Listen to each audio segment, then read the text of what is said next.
पिछले लेक्चर में हमने पढ़ा है प्रश्नवादी फलन, और एक फलन दे रखी हो प्रश्नवादी और एफजेड यदि विश्लेषिक फलन है तो उसकी संयुग्म फलन को हमने ज्ञात करना सीखा है। और जैसे ही संयुग्म फलन अपन को मिल गई, जैसे u दे रखा हो तो v ज्ञात करना, v दे रखा हो तो u ज्ञात करना, ये तरीका हमने सीख लिया है। और जब u और v दोनों आ जाते हैं तो फलन निकालना भी हमने सीखा है। आज हम फलन ज्ञात करने की और किसी प्रश्नवादी फलन दे रखा हो तो उसकी संयुग्म प्रश्नवादी फलन ज्ञात करने की मिलने टॉमसन रचना विधि सीखेंगे। इस विधि से भी हम यदि u दे रखा है तो v निकालेंगे और v दे रखा हो तो u निकालेंगे, और एक दे रखी हो तो दूसरी ज्ञात करने के बाद हम एफजेड को भी ज्ञात करेंगे। माना एफजेड विश्लेषित फलन है और एफजेड बराबर u प्लस आयोटा v है, जहाँ u भी एक्स वाई का फलन है तथा v भी एक्स वाई का फलन है। u और v दोनों प्रश्नवादी फलन है, एक दूसरे के संयुग्म फलन है। अब z बराबर x प्लस आयोटा y, इसलिए हम जानते हैं z बार बराबर x माइनस आयोटा y, इसलिए z प्लस z बार करेंगे, आयोटा y कैंसिल हो जाएगा और 2x 2 into real part of z आ जाएगा। z माइनस z बार करेंगे, x कैंसिल हो जाएगा, 2 आयोटा y बच जाएगा। इसलिए x बराबर z plus z bar by 2 and y बराबर z minus z bar upon 2 iota.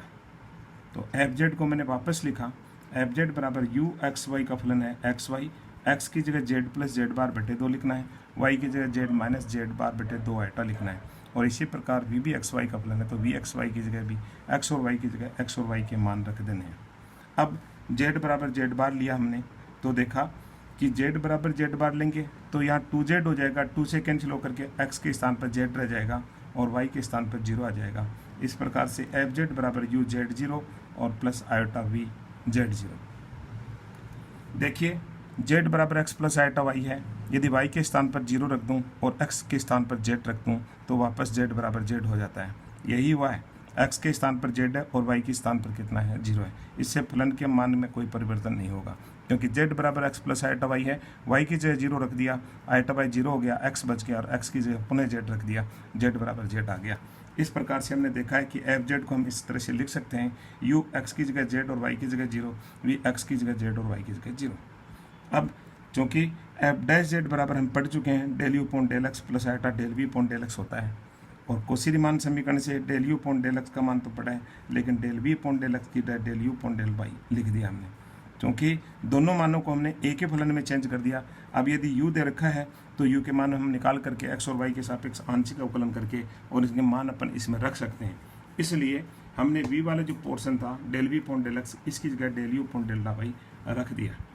अब आगे हम देख लेते हैं कि del u upon del x जो एक्स वाई का फलन है उसको फाई मान लिया हमने, del u upon del y जो एक्स वाई का फलन है उसको साई मान लिया, तो एफ डैश जेड बराबर हमारे पास आ गया फाई एक्स वाई और minus iota psi x Y.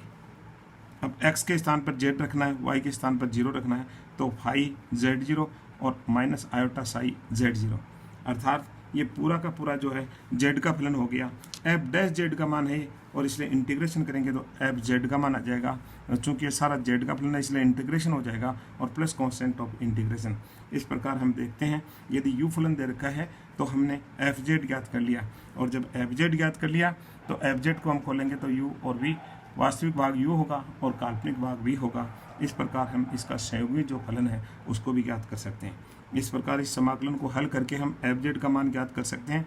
इस प्रकार इस विधि से दिए गए प्रश्नवादी फलन का संयुग्मी फलन तथा साथ ही एफ जेड का मान ज्ञात कर सकते हैं। इसको हम उदाहरण से समझेंगे।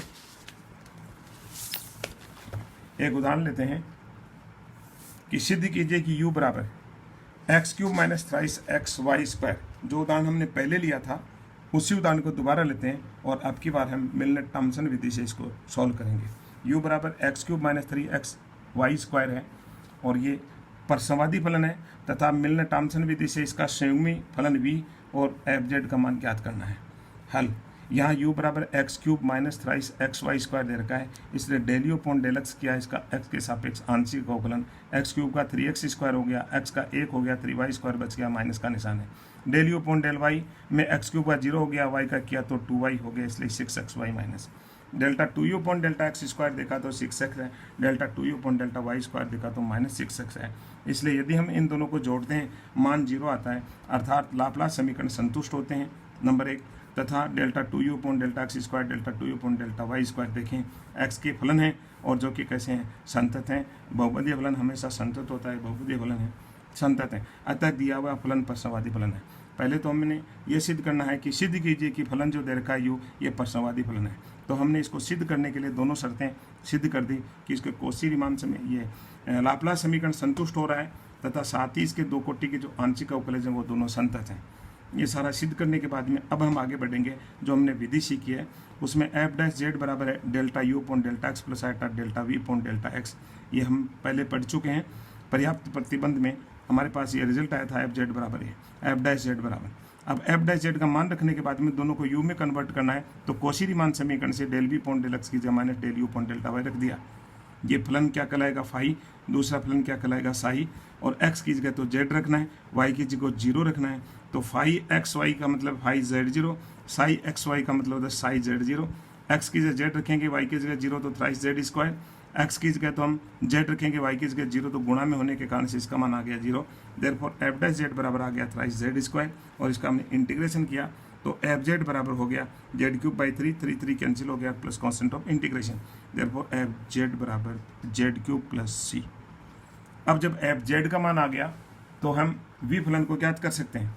एफ जेड बराबर z³ प्लस c है, z का मान हमने x प्लस आइटा वाई रख दिया, होल क्यूब है प्लस c है, होल क्यूब हमने खोल दिया, x³ आ गया प्लस थ्राइस c1, इसका स्क्वायर हो गया, इसकी एक पावर आ गई 3c2, इसका एक पावर होगी, उसकी 2 पावर हो गई, आइटा वाई की 3 पावर हो गई प्लस c। खोल करके वास्तविक और काल्पनिक भागों को अलग अलग किया। वास्तविक भाग में हमारे को मिला x³ minus thrice x y square, काल्पनिक भाग के अंदर मिल रहा है thrice x square y minus y³ plus c1, और इसको हम u कहेंगे और काल्पनिक भाग को हम v कहेंगे। तो u plus iota v, u का मान वही है जो हमारे को दे रखा था, बचा हुआ आइटा के गुणा का मान है वो v का मान हो गया। अर्थात जब u दे रखा है तो हमने v ज्ञात कर लिया। इसी प्रकार यदि v दे रखा होता तो हम u ज्ञात कर सकते थे। v दे रखा होता तो यहाँ del u upon del x की जगह हम del v upon del x या डेल वाई जो भी मान निकालते, v का ही दूसरा अवकलन अपन y के सापेक्ष आंशिक अवकलन वाला लिखते हैं कोशी रीमान समीकरण से, और v के मान दोनों पुट करके सेम इसी तरह से हम u का मान ज्ञात कर लेते हैं। इस तरह से मेलनर टॉमसन विधि से भी हम यदि u दे रखा है तो v ज्ञात कर सकते हैं, v दे रखा है तो u ज्ञात कर सकते हैं, और जब एक दे रखा है तो दोनों ज्ञात करके और एफ जेड का मान ज्ञात किया जा सकता है, या एफ जेड पहले ज्ञात कर लिया तो बाद में दूसरा फलन जो संयुग्मी फलन है उसको ज्ञात किया जा सकता है। Thank you.